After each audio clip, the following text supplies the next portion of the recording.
A Deus. Como o pastor Guimarães disse, prática. Né? Quando nós viemos para a escola dominical é porque nós queremos aprender. E se nós aprendemos, então nós vamos praticar. Né? Esse é o objetivo. Irmãos, o nosso texto básico ele está lá em Provérbios 16, porque a nossa revistinha é toda sobre provérbios. Provérbios 16, de 1 a 11. Eu espero que o tempo dê. Então, eu vou ler. Os irmãos acompanhem, por favor, o nosso texto básico. Amém? Ao ser humano foi concedida a capacidade de planejar, entretanto, é o Senhor quem dá a palavra certa. Todos os caminhos do homem parecem certos aos seus olhos, mas o Senhor julga as verdadeiras motivações do coração. Consagra ao Senhor todas as suas obras, os teus planos serão bem-sucedidos. O Senhor criou tudo que existe com um propósito definido, até mesmo os ímpios para o dia do castigo. Abominável é ao Senhor todo arrogante de coração. É evidente que não ficará sem a devida punição. Por intermédio da misericórdia, da verdade, se faz expiação do pecado. E pelo temor do Senhor, o ser humano evita todo maligno. Quando as atitudes de uma pessoa são agradáveis ao Senhor, até os inimigos dessa pessoa vivem em paz com ela, pela vontade divina. É muito melhor possuir poucos bens com honestidade do que riquezas com injustiça. Com a sua alma o homem planeja seus caminhos, mas o Senhor é quem determina os seus passos. Os lábios do rei falam com grande autoridade, contudo sua boca não deve jamais trair a justiça. Equilíbrio e pesos honestos vêm do Senhor, por isso ele deseja que a balança seja usada com justiça. Esse texto ele resume toda a nossa lição. E é interessante que o nosso primeiro tópicozinho, né, a introdução da nossa lição, é uma passagem sobre o livro de Isaías. E eu achei bem interessante porque ele começa falando... quem lê, por favor, só esse primeiro, assim, uma passagem que salta nos olhos, para não ficar só eu falando. Alguém lê, por favor. Quem está com o microfone? O Álvaro? Alguém lê, por favor. Uma passagem que salta aos nossos olhos ao abordarmos o tema carnalidade é, paradoxalmente, Isaías 6, 2 e 3. Os serafins transmitem um extraordinário exemplo de conviver com a glória e não a querer para si mesmos. Carnalidade é quando a vontade humana prevalece em detrimento à vontade de Deus. Nessa passagem, observamos as 6 asas que cada um deles possuía. Pode continuar. Com 2 cobria o rosto, com 2 cobria os seus pés e com 2 voava. Versículo 2. Para declarar a glória, a santidade e o governo de Deus, cada um deles cobriu o rosto e os pés como prova de reconhecimento de seu papel na presença de Deus. Hoje vamos analisar os sinais de carnalidade mais comuns dos homens. Amém. E eu fiquei pensando assim, bom, qual será o objetivo de tentar começar com essa passagem para nós, que está lá em Isaías, se o nosso livro, a nossa lição é Provérbios? E eu fiquei pensando, né? E aí, então, eu fui... estudar um pouquinho a respeito dos anjos. Os anjos, eles foram criados para ser santo. E carne não combina com santidade, que é esse o objetivo. Nós só podemos ser salvos se nós formos santos e irrepreensíveis. Está lá em Efésios 1:4, que diz assim: porquanto Deus nos escolheu nele antes da criação do mundo para ser santos e irrepreensíveis em sua presença. E aí, eu fiquei, pesquisando, e é interessante, porque os anjos eles foram criados para adorar a Deus, para glorificar o nome do Senhor, e eles foram criados para ser santos. Satanás ele caiu, mas ele foi criado para ser santo. E outra coisa que eu não tinha percebido é que na Bíblia ela não fala como os anjos foram criados e quando foram criados. Mas dá a entender que foi criado antes da fundação do mundo. Mas nós não temos uma referência na Bíblia quando eles foram criados e como eles foram criados por Deus. São seres poderosos, a gente sabe que são anjos poderosos. Lá em Isaías 37 fala que um anjo do Senhor ele matou 185 mil guerreiros lá né, do povo assírio. Então, eles são poderosos, são seres realmente diferentes, e eles têm nomes, né? São os serafins. Inclusive, é interessante isso, porque serafim só aparece no livro de Isaías, aí tem arcanjo, né? Tem Miguel, tem Gabriel, que era o anjo que servia ao Senhor, né? Ele aparece a Maria, ele aparece a Zacarias. E eu achei tão interessante a nossa lição começar com isso, porque uma coisa também nós precisamos aprender com os anjos, a buscar a santidade, a glorificar sempre o nome do Senhor.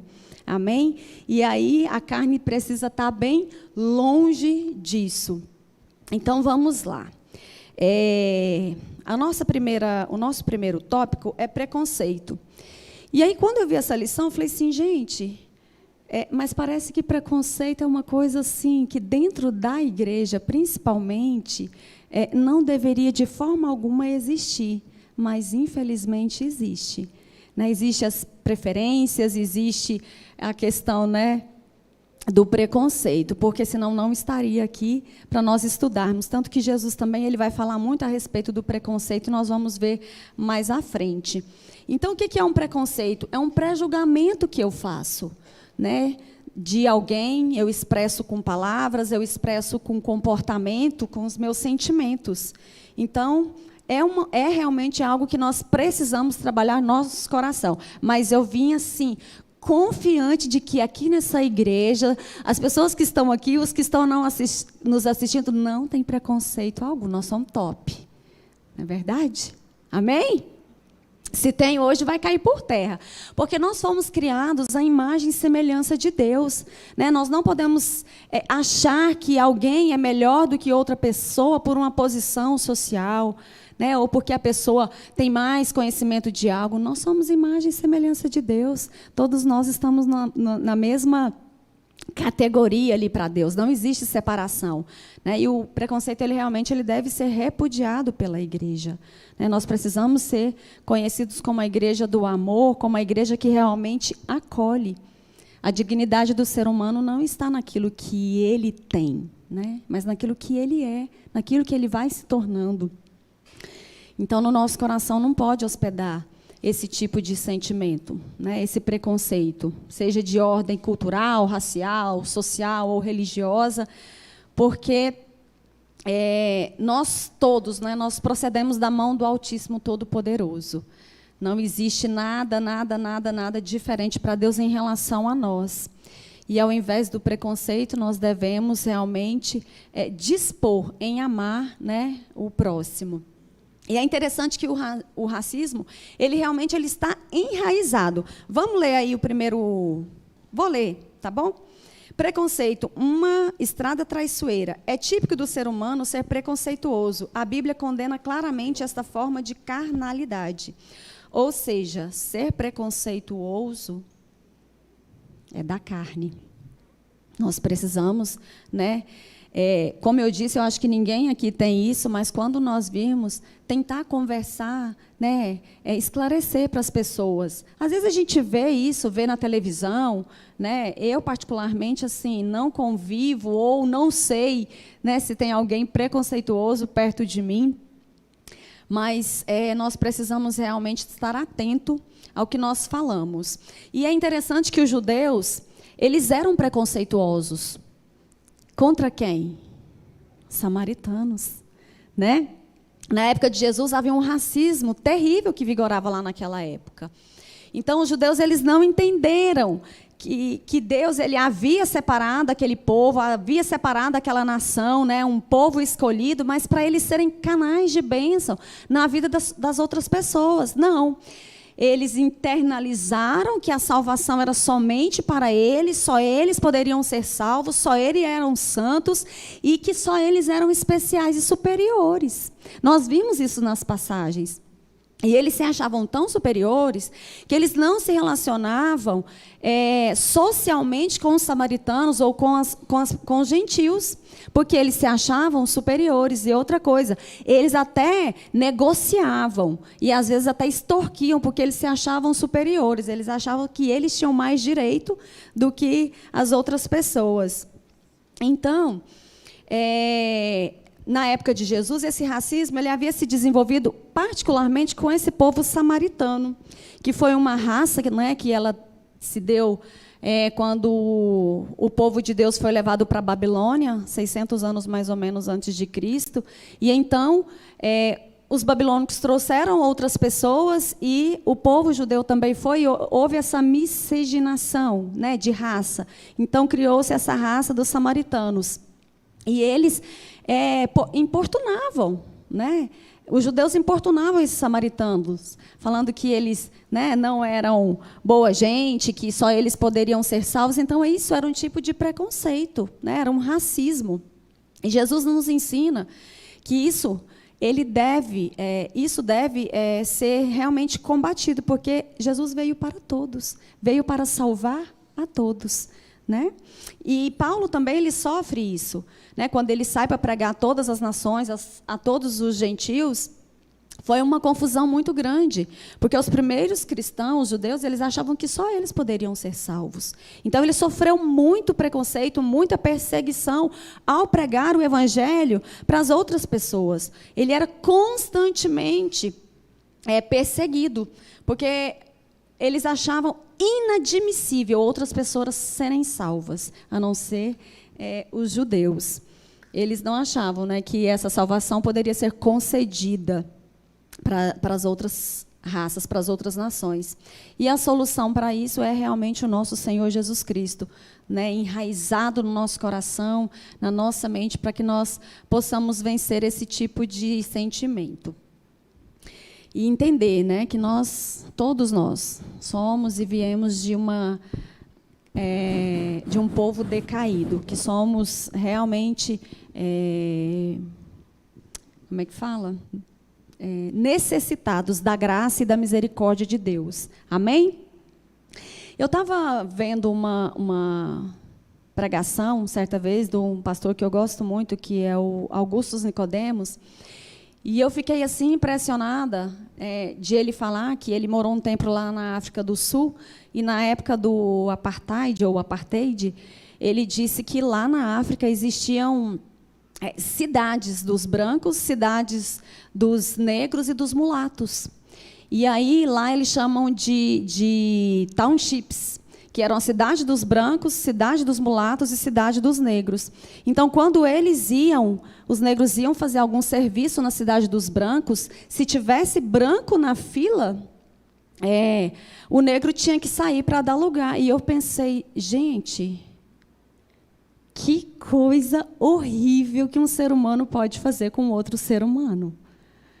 Eu fiquei encabulada. As praias eram separadas, os comércios eram separados. E eu fiquei encabulada. Os banheiros eram separados. Se um entrasse, o outro tinha que sair. Graças a Deus, isso foi derrubado, para a glória de Deus. Né? Então, nós precisamos realmente colocar o nosso coração longe, longe, longe do preconceito, seja de qual for. Social, racial, de religião. Amém? Tiago 2:1. Quem lê, por favor?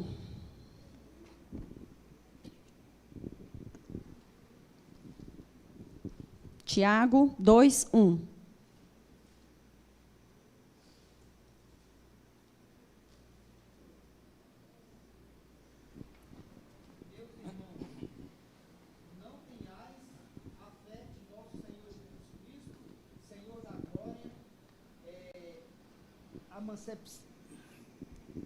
Meus irmãos, não tenhais a fé de nosso Senhor Jesus Cristo, Senhor da glória, emancipação de pessoas.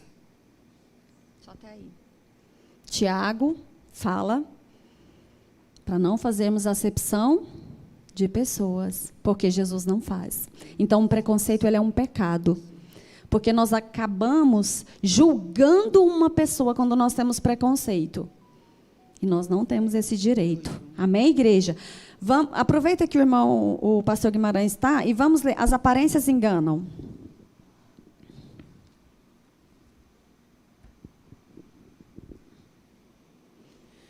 As aparências enganam. Provérbios 30, 24 e 28. Preconceito é subestimar a capacidade de uma pessoa por aquilo que ela aparenta ser. Aí eu queria que lesse o Provérbios de 30, 24 a 28, por favor. Enquanto ele pega lá, irmãos, eu falei que eu vou até pegar no meu pé da minha líder, Dani, que essa revistinha ela trouxe muita coisa, né, bem resumidinha, e aí eu falei assim, eu não quero fugir do tema, mas eu quero trazer algo realmente assim também que esclareça na nossa mente, né, que traga algo que nós possamos aprender um pouquinho mais. Provérbios 30, 24 a 28. 24 a 28. Estas 4 coisas são das mais pequenas da terra, mas sábias, bem providas de sabedoria. As formigas são um povo impotente, todavia, no verão, preparam a sua comida. Os coelhos são um povo débil, e contudo fazem sua casa na rocha. Os gafanhotos não têm rei, e contudo todos saem, e em bando se repartem. As aranhas apanham com as mãos, e está nos passos dos reis. Se nós formos olhar para esses animais ou insetos, não daríamos nada, né? Como as aparências enganam. Mas eu queria trazer para a nossa vida como a aparência ela pode ser prejudicial. Porque se é aparente é porque não é de verdade, certo? E na nossa vida cristã, nós precisamos cuidar. Por quê? Porque, às vezes, nós podemos ser hipócritas. Nós lemos a palavra, nós dizemos o que tem que ser feito ou praticar, mas nós não praticamos. Então, a nossa vida íntima com Deus, ela precisa ser realmente verdadeira. E aí, o nosso relacionamento com Deus e com as pessoas, quando ele é verdadeiro, ele vai melhorar. Né? Nós vamos ser abençoados. Porque o Senhor, ele não se agrada de uma aparência somente. Né? Nós precisamos ser verdadeiramente sinceros com aquilo que nós estamos vivendo diante da palavra. E aí, eu estava vendo uma pregação outro dia também a respeito da figueira, né? E por muitos anos eu fiquei, mas por que Jesus fez aquilo com aquela figueira, coitadinha? A pobre bichinha estava lá, e por que Jesus matou? Mas isso é muito, dá uma lição toda, né? A parábola parábola não, a história da figueira. Mas é porque lá em Marcos também fala que não era tempo de figos. E normalmente, quem conhece figueira, as folhas todas caem quando não é época de fruto. Né? Lá na minha mãe tem um monte de pé de figo. E quando Jesus vê aquela figueira, ela estava cheinha de folhas. Quando tem folha, então ela teria frutos. Né? E alguns estudiosos falam que Jesus também estava fazendo, né, mostrando como é que era o povo de Israel, né, que por fora estava bonito, mas por dentro não tinha nada, e Jesus faz aquilo com a figueira para mostrar também para nós como é que é o seu poder. Não que ele queria realmente amaldiçoar, mas tem um versículo que Jesus diz assim, ó, fique como você está. Era só aparência. Só tinha folhas, não tinha frutos nela. E é muito interessante essa história. Então, que nós não sejamos somente folhas, mas que nós possamos dar frutos. Que não vivamos de aparência, porque a aparência, ela engana. Quantas vezes a nossa vida parece muito melhor do que é? Não que a gente tenha que ficar chorando, lamentando o tempo todo. Vocês estão me entendendo, né? Porque às vezes a gente quer viver coisas que a gente não está vivendo, não está passando. Né?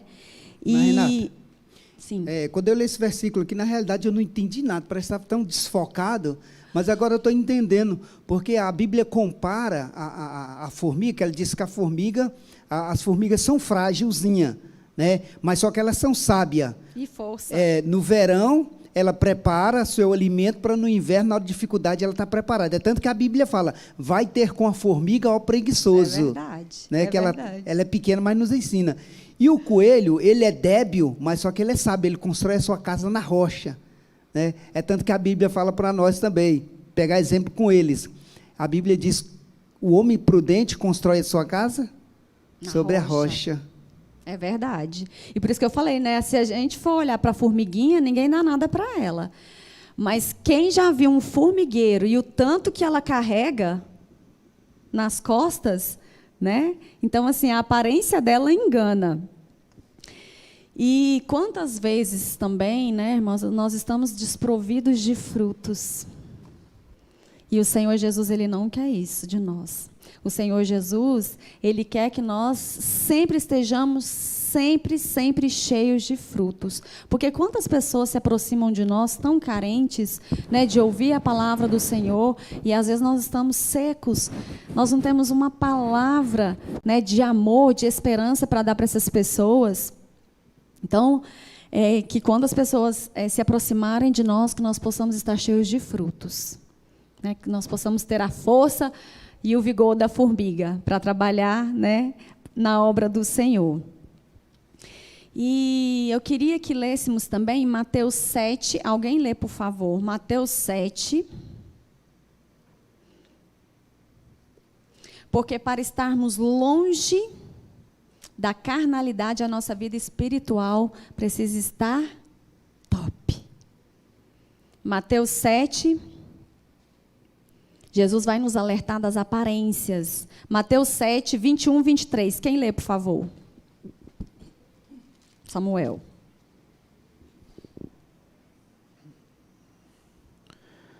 Nem todo que me diz, Senhor, Senhor, entrará no reino dos céus, mas aquele que faz a vontade de meu Pai, que está nos céus. Muitos naquele dia hão de dizer-me, Senhor, Senhor, porventura não temos nós profetizado em teu nome, e em teu nome não expelimos demônios, e em teu nome não fizemos muitos milagres? Então lhes direi explicitamente, nunca vos conheci, apartai-vos de mim, os que praticais a iniquidade. Olha, viveu como crente, agiu como crente, mas Jesus vai falar o quê? Apartai-vos de mim. Então, que nós possamos realmente, verdadeiramente, nos afastar da aparência do mal e vivermos realmente o verdadeiro evangelho de Cristo. Amém? Porque Jesus, quando Ele se aproxima de nós, Ele quer ver o quê? Frutos, e não só folhas. Não é verdade? Porque Ele nos conhece. Primeiro eu preciso ser, para depois eu proclamar o evangelho. Primeiro eu preciso viver, para depois eu proclamar. Porque, irmãos, desde quando eu me converti, eu ouvi uma vez, era neófita na fé, e aí eu ouvi uma vez um pastor que ele disse assim, olha, o seu comportamento vai valer muito mais do que 1000 palavras. Com uma atitude sua, você pode levar uma pessoa a se converter. Mas se você só disser e não fizer, não vai acontecer nada. E isso é fato. E a gente vê isso muito em casa com as crianças. Às vezes, eles ficam... Às vezes não. Criança observa o tempo todo o que você faz. Eu não sei vocês, eu acho que vocês não tiveram essa dificuldade para educar filho, não. Mas o meu filho menor, ele fala assim o tempo todo. Por isso que eu sempre falo com meu esposo.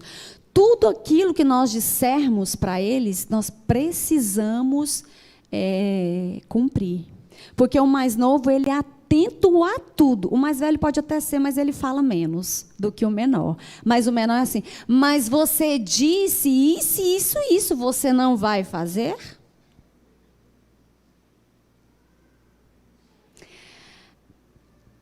Eu falo assim, olha, eu disse, mas eu falei também isso, porque também às vezes eles querem ouvir só o que é benefício, Não é verdade? Não, mas você disse. Não, mas eu disse também isso. Então, eles observam tudo. E criança não deixa passar nada. Nada, nada, nada. Então, o nosso comportamento, ele vai falar mais do que as nossas palavras. E aí, o Senhor não espera de nós só propaganda, né? O Senhor, Ele realmente espera que nós sejamos, que nós façamos, dentro da nossa casa, no nosso trabalho, nos nossos relacionamentos, porque Jesus, Ele tem fome de encontrar santidade em mim e em você. Porque se nós buscamos a santidade, nós vamos ficar longe do quê? Da carnalidade, que é a nossa lição. Essas duas coisas não combinam. Quando eu me converti lá na minha igreja, a gente tinha uma brincadeira entre os jovens, quando uma brincadeira saía mais assim, fora do... Aí o irmão falava assim, ei, mas você está no frigorífico, hein? Aí eu, o que será que ele está falando com isso? Eu era recém-convertida, está no osso, né? Você está no osso, está no frigorífico. E aí um dia eu fui perguntar, mas o que é isso que vocês estão falando de osso de frigorífico? Não, minha irmã, é porque isso aí está na carne. Está precisando orar e jejuar.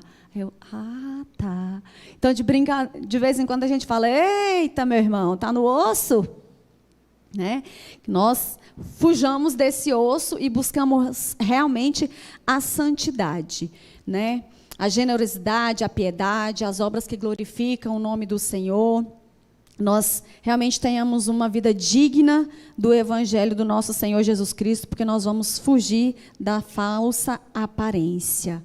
Né? Nós precisamos vigiar. A Bíblia fala que nós precisamos vigiar e orar. Né? Porque assim... Alguém quer falar? Só um comentário. Um comentário que a minha mãe fala que a gente lê a Bíblia e o mundo lê a gente. Então, aí as nossas atitudes, né? É verdade. Está pregando ao mundo. É verdade. Exatamente isso. Jesus, ele nos alerta, né? Ele fala assim, ora, não façam como os fariseus. Eles só tinham aparência, falava só de boca para fora. Tomar cuidado com a hipocrisia, né? Não fazer propaganda somente de que nós somos generosos, que nós somos bondosos, né, que a nossa oferta é a melhor que nós podemos dar. Porque Deus, Ele tudo vê, tudo conhece, é Ele que sonda o nosso coração e Ele sabe realmente o que é verdadeiro. Segundo, quem lê, por favor?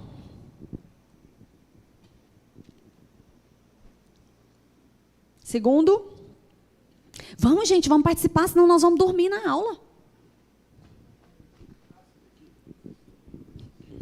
As pessoas valem mais que as coisas. Provérbios 31:10. Depois lê, tá? Por favor. É interessante, Deus deixou as coisas para o homem usar e as pessoas para amar. O homem carnal usa as pessoas e ama as coisas. Lê, por favor, Provérbios 31:10. Só um minutinho. Tá.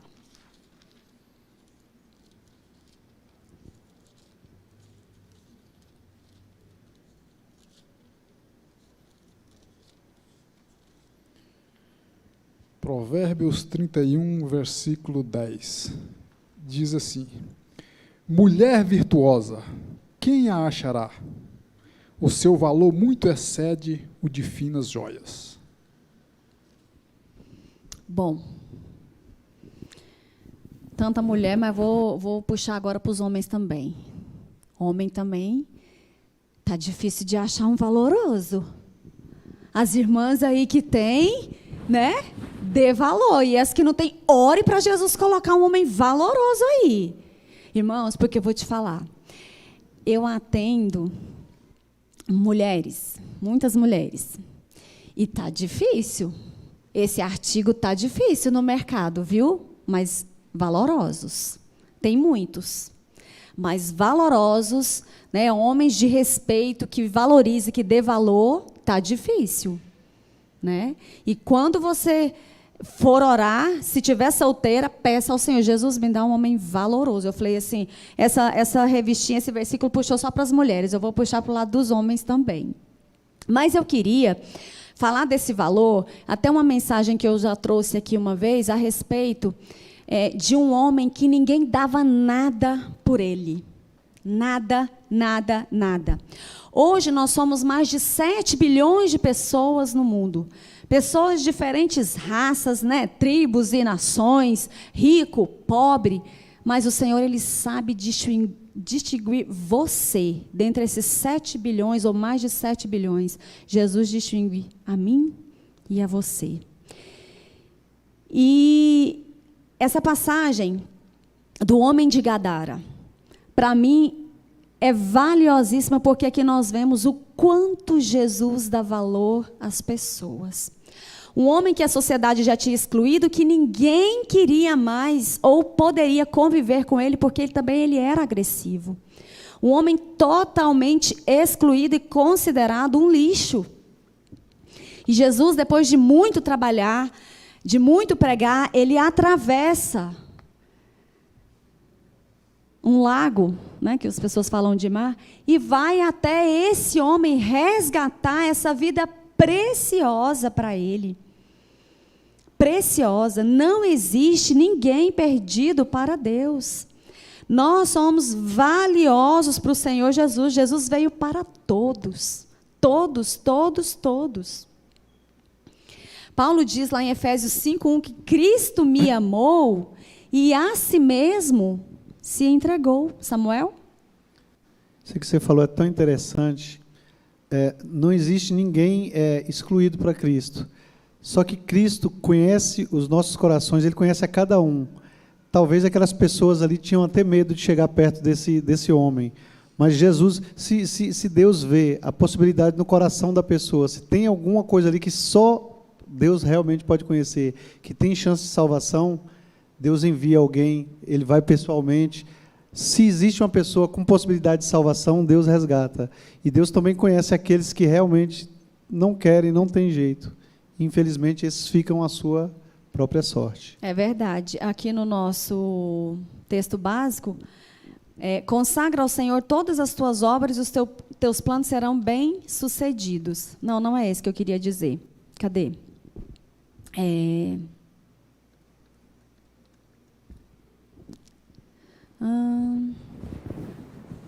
Eu me perdi aqui, mas o que eu quero dizer é o seguinte, que o Senhor, Ele tem um propósito em todas as vidas. Depois, aquele homem, ele foi um missionário, né? Ele pregou para 10 cidades.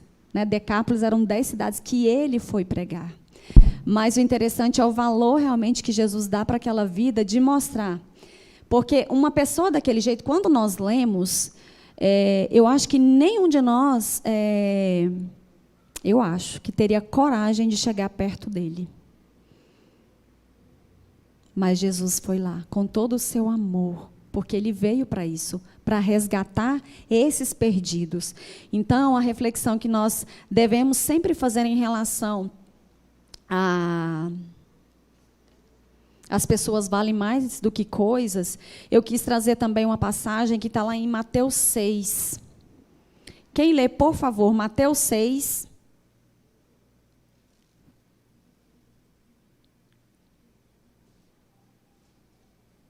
Cadê o irmão João? Está dando aula. Está dando aula? Eu queria que ficasse atento comigo só no horário que eu estou sem óculos, eu não enxergo lá, não. Mateus 6, do 19 ao 34, por favor.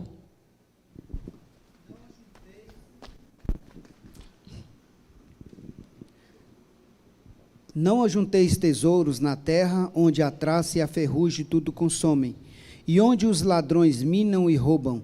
Mas ajuntai tesouro no céu, onde nem a traça nem a ferrugem consome, e onde os ladrões não minam nem roubam. Porque onde estiver o vosso tesouro, aí estará também o vosso coração. A candeia do corpo são os olhos, de sorte que se os teus olhos forem bons, todo o teu corpo terá luz. Se, porém, os teus olhos forem maus, todo o teu corpo será tenebroso. Se, portanto, a luz que em ti há são trevas, quão grandes serão tais trevas? Está aqui? Uhum. Irmãos, eu fiquei pensando, né? Não acumuleis tesouro sobre a terra. E eu fiquei pensando, não acumuleis. É verdade. Geralmente essa palavra assim, acumular, E aí eu fiquei pensando nas pessoas que têm a doença da acumulação. A pessoa nunca vai usar aquilo. Nunca. E às vezes eu fiquei pensando, né? Mulher, vou falar de mulher, tá? Não vou falar de homem, não, porque aqui não vai ter homem que faz isso. A gente compra, assim, às vezes, ou tem em casa uns 30 pares de sapato, ou 50, sei lá. Eu já fui assim, tá, irmãos? Hoje eu estou mais convertida um pouco. Olhava assim na minha prateleira, tinha lá 50 pares de sapato. Às vezes, quando eu ia pegar um sapato, ele já estava derrancando. Aí eu, gente, eu realmente não sou uma centopeia. Eu preciso trabalhar isso na minha cabeça, porque algumas mulheres têm mania mesmo de sapato, né? E aí eu fiquei pensando nisso. A gente acumula roupa. Tem roupa que você vai olhar, tem 3 anos que você não usa. E às vezes tem alguém próximo de você que usaria aquela roupa. Isso é acumular. Né? É algo que você não vai usar, que você não está usando. Porque Jesus, ele não fala que você não pode ter as coisas, que você não pode ser rico nessa passagem. Mas que o que nós não devemos fazer é acumular. Nem no nosso coração, porque o dinheiro, ele é um senhor, né? Nós já demos até uma aula a respeito disso. Jesus, ele chama o dinheiro de senhor, mamon. Então, o errado não é você ter riqueza, não é você, né, ser previdente, ter um dinheiro para que quando você precisar, você gastar. Mas é você acumular além daquilo que você também necessita. Porque aquilo que Deus te dá, né, aquilo que vai além das suas necessidades, você também precisa investir no reino, você precisa também ajudar o seu irmão necessitado, porque tem muita gente necessitada. Então, não acumuleis tesouro, né, na terra, é nesse sentido. Você vê que o próximo precisa, né, a gente precisa investir em missões, e às vezes a gente está guardando lá os seus R$50. Para você não vai fazer falta, mas na missão, ó, é top. Lá na África, então, R$50, eles fazem muita coisa. Então, não acumular é isso, né? Nós não entronizarmos no nosso coração dinheiro ou coisas de valor, porque as pessoas estão perecendo, carecendo do amor de Deus e de coisas também, né? Às vezes a gente despede uma pessoa, mas a pessoa estava precisando ali de um pão. Alguém quer participar? Não? Então, não ajuntar tesouros nos céus é você empregar os recursos que Deus te dá também no reino e ajudar o seu próximo. Aqui na terra, irmãos, eu sempre falo isso, nada é nosso, tudo é emprestado, foi Deus que te deu, e se Ele quiser tirar, Ele tira, e se Ele quiser restituir, Ele restitui. Amém? 3, quantas horas? Eu estou perdida. Dá uns 10 minutinhos antes, para eu não ficar meio apavorada, tá, irmão? 10h06. Termina que hora? 10h30? Irmãos, vamos lá, não vai dar tempo, não. Vamos lá. Deixa eu ler, então. A falta de perdão desmantela os relacionamentos. As riquezas maiores nessa terra são os bons relacionamentos. O homem que não consegue mantê-los, mesmo diante de muita tribulação, é insensato. Não, estou pulando. Misericórdia, pera. 3. Ingratidão. Ah, melhor ser do que ter? É. Cadê? É melhor ser do que ter, verdade. Melhor ser do que ter. Quando esses fatores se invertem, aí está a carnalidade. E aí eu já vou para o tópico 4. Felicidade não se compra. O dinheiro não pode trazer-nos tudo. Ele pode comprar uma boa comida, mas não compra nosso apetite. O dinheiro pode comprar uma bela casa, mas nunca um belo lar. Pode ainda comprar uma bela cama, porém não compra um bom sono. Felicidade não se compra, é graça de Deus. Irmãos, eu vou usar novamente a história dos frutos. Melhor ser do que ter. Jesus, ele quer que nós sejamos santos. O que ele quer ver de nós são os nossos frutos. Ele não quer a nossa aparência, ele quer a nossa realidade, a nossa santidade. E nós recebemos isso quando nós nos convertemos. Nós recebemos essa novidade de vida para produzirmos esses frutos. E aí eu queria ir lá para Gálatas 5, eu vou ler, porque senão não vai dar tempo, tá, irmãos? Quais são os frutos do Espírito? Vamos rapidinho falando aí. Frutos do Espírito. Paz, amor, longanimidade, bondade, mansidão, temperança. Eita, o povo está afiado. Glória a Deus. E sabe o que eu fiquei pensando? Gente, desses frutos do Espírito, se hoje, estou falando de mim, tá? Vou falar por mim. Se eu conseguisse viver o amor, a paciência e o domínio próprio, eu já estava top. Vocês têm muita paciência? Fala sério. Muita, muita, muita? Só no trânsito. Só no trânsito? Vocês têm muito amor para dar para quem vocês não amam? Porque amar, distribuir amor para quem a gente ama é fácil, não é verdade? É fácil. Mas é difícil amar aquele que pisa no nosso calcanhar, que nos maltrata, não é? É difícil, irmãos. E domínio próprio, então? Fico pensando lá em casa. Senhor, domínio próprio com os outros de fora a gente até que se controla. Sim ou não? Sim, não é verdade? Porque senão, aliás, o que a pessoa vai pensar de mim? E eu fiquei pensando, Senhor, eu preciso trabalhar esses frutos do Espírito. Esses 3 vão me ajudar, mas eu preciso tentar alcançar todos, porque a Bíblia me ensina isso. Amor, paciência e domínio próprio. Principalmente para a mulher. Eu acho que a mulher precisa um pouquinho mais de domínio próprio. Eu, né? Falar por mim. Mas tudo aquilo que nós precisamos, o Senhor já nos deu. Ele nos deu a sua palavra, o seu poder e o seu Espírito Santo, para que nós venhamos a desenvolver os frutos do Espírito, para que nós possamos ser, e não somente ter. Esse ser aqui, na minha opinião, está dizendo para eu e você sermos alguma coisa sempre em Cristo Jesus, caráter de Cristo em nós. Amém? Se hoje o Senhor fosse dar uma sentença a nosso respeito, se Ele nos congelasse, hoje, tá? Não é amanhã não, hoje. E aí eu pergunto diante disso, quem você é? Quem eu sou? Como você está? Como está a sua santidade? Você está cheio dos frutos? Você tem buscado os frutos do Espírito?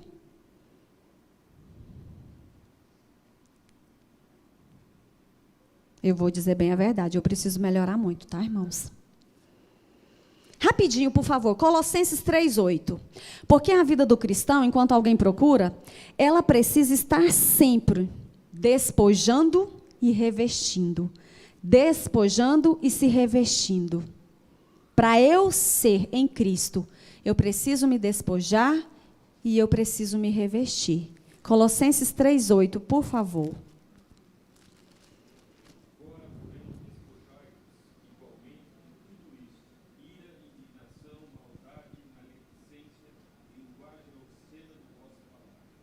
Todos ouviram? Vou repetir no microfone. Mas agora despojai-vos também de toda ira, da cólera, da malícia, da maledicência, das palavras torpes da vossa boca. Irmãos, então o que eu preciso ser em Cristo? O que eu preciso deixar de ser para eu ter uma vida de santidade? Precisamos estar sempre nos avaliando, nos analisando. Será que o que eu falo está certo? Será que a forma que eu me comporto está certo? Porque às vezes é preciso ter muita coragem de se dispor. E às vezes nós precisamos acrescentar, sempre, né? Aliás, sempre precisamos acrescentar algo de Cristo nas nossas vidas. Deixar que verdadeiramente o Espírito Santo trabalhe no nosso coração. Deus, ele não nos salvou no pecado, mas ele nos salvou do pecado e da morte. Amém? E felicidade. Vou falar bem rapidinho. Irmãos, esse termo felicidade, ele é tão interessante, porque eu ouvi um dia de um pastor, e eu meio que concordo, felicidade é meio que a gente adotar um estilo de vida. Só que a Bíblia fala que a alegria do Senhor é a nossa força. Felicidade, ele pode ser um estado momentâneo, né? Porque é verdade que não tem como nós sermos felizes o tempo todo, mas a Bíblia fala para nós nos alegrarmos. Vamos pegar um exemplo prático. É quando o seu filho está doente, né? Quando você tem que levar ele para o hospital, ou você está passando uma situação muito difícil, você vai ficar feliz? Não. Óbvio que não, né? Não é verdade? Só que assim, a Bíblia está falando que a alegria do Senhor é a nossa força. Então, nós precisamos tentar adotar a felicidade como um estilo de vida para nós. Alguém conhece alguém aqui carrancudo? A pessoa está sempre murmurando, resmungando. Quem gosta de ficar perto de uma pessoa assim? Eu não. Você gosta? Não, né? Ninguém gosta. Pessoa sempre com a cara fechada. Não, gente, crente tem que sorrir, né? Tem que espalhar a alegria do Senhor. Agora vamos para o tópico 2, que eu queria que desse muito tempo para nós. Ingratidão. A ingratidão surge quando o homem acha que merece mais do que Deus lhe está dando. O homem espiritual aceita a palavra do Senhor que diz: a minha graça é o que basta para você. Irmãos, esse termo ingratidão, até no meu WhatsApp, já deve ter uns 5 anos esse negócio, que eu não mexo muito em rede social, mas é assim, ó. Gratidão é um sentimento. Agradecer é comportamento. Mas por causa da nossa natureza pecaminosa, nós nos tornamos muito egocêntricos. A humanidade hoje é muito egoísta, muito egocêntrica. Mas lá em Romanos 1, 21, diz assim, vai falar do nosso coração. Porquanto mesmo havendo conhecido a Deus, não o glorificaram como Deus, nem lhe renderam graças, ao contrário, seus pensamentos passaram a ser levianos, imprudentes, e o coração insensato deles tornou-se em trevas. Então, uma pessoa que ela não consegue ser grata a Deus, muito dificilmente também ela vai conseguir ser grata pelas pessoas. Porque se a pessoa não consegue agradecer nem a Deus pelo ar que ele respira, porque se Deus tirar você morre, ela dificilmente vai ser uma pessoa grata. O coração insensato torna o coração ingrato. E dizem, num ditado, que há 3 categorias de pessoas ingratas: os que calam os favores recebidos, os que cobram os favores prestados e os que se vingam. Aqui não tem ninguém assim, né, irmão? Todo mundo aqui, todos nós somos tops, certo?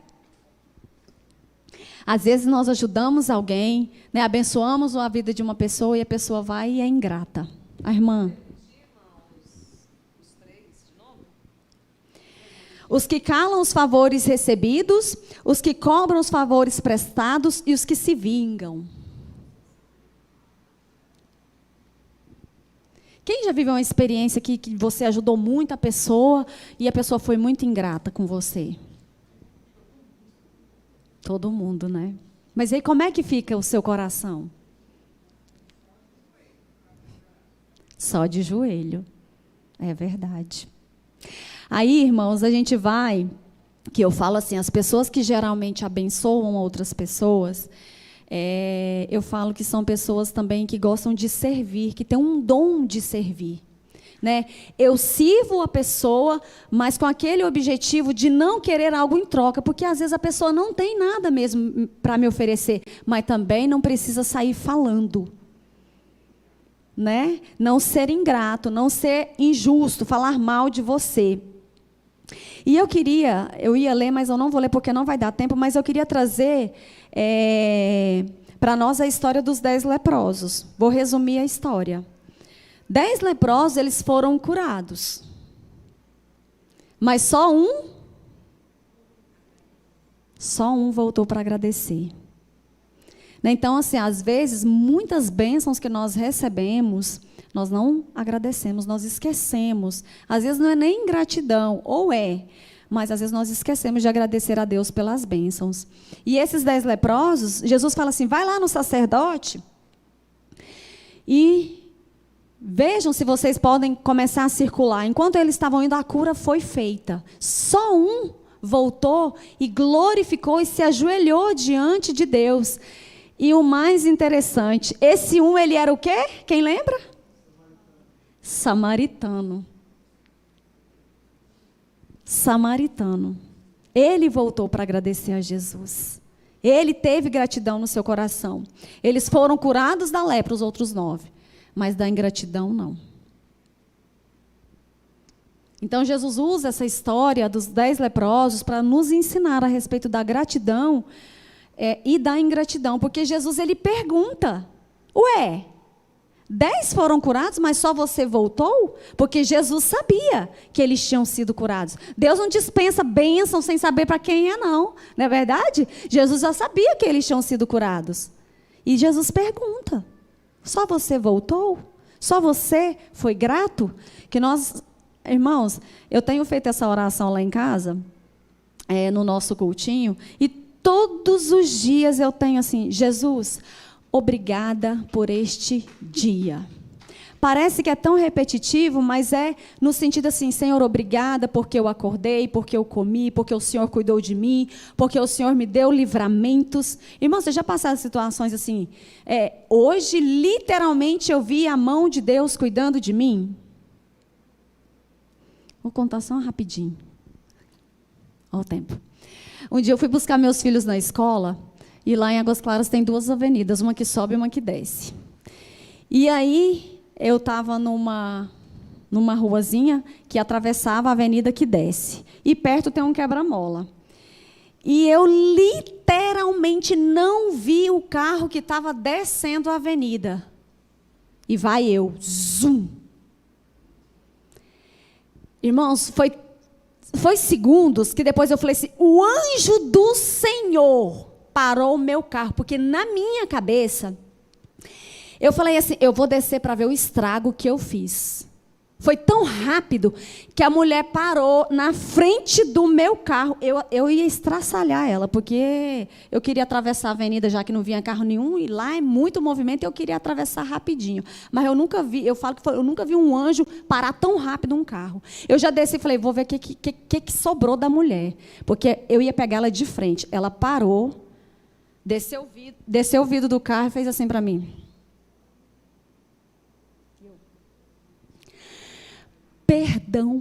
Perdão, aí ela.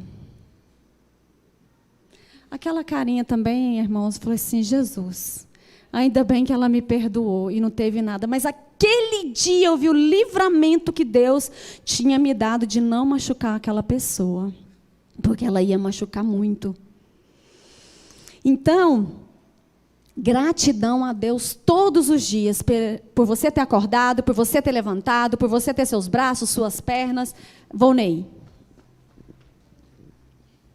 Eu vejo muito a gratidão, a ingratidão ligada à humildade, né? Ao orgulho. Que a pessoa só é grata quando ela é humilde, porque ela reconhece que o que ela recebe vem de Deus, vem dos amigos, vem dos pais, vem dos benfeitores. Então, se a pessoa é orgulhosa, ela nunca vai reconhecer isso. Né? É verdade. Ela acha que tudo é benefício dela, que é o poder dela, pessoal, que ela consegue as coisas, que a graça vem sobre ela por causa dela ser boa, ela ser competente, ela ser forte. Então, se a pessoa não é humilde, ela nunca vai ser grata. É verdade.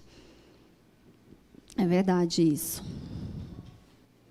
Irmãos, eu acho que eu vou avançar, porque não vai dar tempo.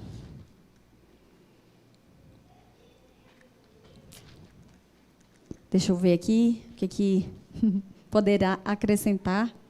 Mas é isso, né? A gratidão, ela é a memória do nosso coração. né, que nós possamos sempre aprender a ser gratos a Deus, às pessoas que nos ajudam. Nós não vivemos só. E eu vou parar, irmãos, então, eu vou pular lá para o rancor, porque senão não vai dar tempo. Quantas horas? 10h23, não vai dar tempo. Vamos passar rapidinho para o rancor? Eu gosto sempre de falar desse negócio. Porque, irmãos, se nós formos prestar atenção, frequentemente as pessoas nos magoam. E nós magoamos as pessoas. É verdade ou não é? Com palavras, com comportamento, às vezes a gente fala ríspido, às vezes tem uma falta de comunicação. Hoje, o que eu percebo muito também, às vezes até em família, quando eu vou atender casal, a falta de comunicação no relacionamento, como isso gera mágoa e rancor.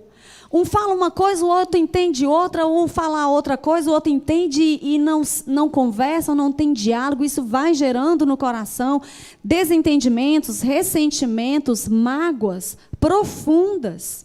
E isso vai gerando no nosso coração o rancor. A nossa revistinha fala que é um caminho pedregoso. O rancor, ele é alimentado pela falta de perdão. Um coração rancoroso é um coração duro. Não perdoar é humano, portanto, é carnal. E a Bíblia nos ensina tanto a respeito do perdão.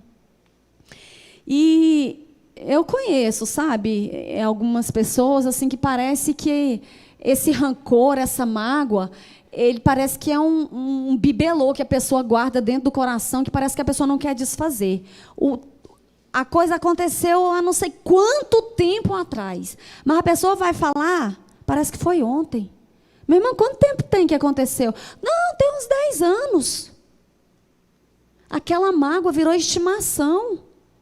Não, mas se eu não tiver isso aí, como é que eu vou sofrer? Irmãos, vocês acreditam que tem gente que eles se acostumam literalmente com esse sofrimento? Só que isso é um veneno para a nossa alma. Às vezes a pessoa acha que está fazendo mal para o outro, mas ela está tomando do próprio veneno. Tem uma pesquisa nos Estados Unidos feita que as pessoas que têm dificuldade de perdoar, de tirar a mágoa do coração, elas têm uma probabilidade muito maior de desenvolver câncer no intestino. Olha, as substâncias que nós liberamos quando nós não perdoamos. Mulheres que são traídas desenvolvem câncer de mama e do colo do útero, que não perdoam. Também não é fácil, né, irmão? Mas o perdão, ele precisa ser trabalhado com a ajuda do Espírito Santo no nosso coração. Sem o perdão, a gente não tem vida espiritual, porque a Bíblia fala que nós não podemos nem orar. Não é verdade? O que Jesus fala? Se você for orar e você lembrar que você tem alguma coisa contra alguém, o que você faz? Reconcilia, vai lá, pede perdão e volta. Você pode ofertar? O que a Bíblia fala? Deixa a sua oferta, vai lá e depois você volta para ofertar. Irmãos, isso é muito sério. Isso é muito sério. Quando nós não perdoamos, quando nós ficamos nutrindo a mágoa no nosso coração, nós não temos vida espiritual, nós não temos saúde, né, espiritual, saúde física e emocional. Às vezes a gente vai atender uma pessoa, a pessoa está com mágoa, tem 30 anos que a pessoa está sofrendo com isso. Aí você fala, meu Deus, como é que a pessoa consegue guardar isso tantos anos? Mas a pessoa adoecida, psicologicamente falando. De tanto que a mágoa, ela faz mal para as nossas vidas. Que nós possamos pedir a ajuda do nosso Deus Todo-Poderoso para nós perdoarmos. Só mais um versículo para nós encerrarmos, que está lá em Hebreus. Quem guarda a raiz de amargura no seu coração, duas coisas vão acontecer. Hebreus 12:15. Quem lê, por favor? Procedendo diligentemente para que nenhum homem fique de fora da graça de Deus, e para que nenhuma raiz de amargura que, brotando vos perturbe, e por ela muitos sejam contaminados. Viu? Quando eu estou ressentido, quando eu estou magoado, ele se espalha. Ele contamina, ele fermenta. Uma pessoa magoada, ele é fermentado. Isso acaba espalhando, isso acaba estragando os relacionamentos, tanto dentro de casa quanto fora. Por outro lado, o perdão, ele limpa a nossa alma, ele nos cura, ele nos liberta e ele nos salva. Porque nós precisamos ser o quê? Lá em Efésios, santos e irrepreensíveis. Para eu ser irrepreensível, eu preciso ter um coração perdoador. Amém, igreja? E eu acho que já deu tempinho. Então, eu vou encerrando por aqui. Ficou faltando o tópico da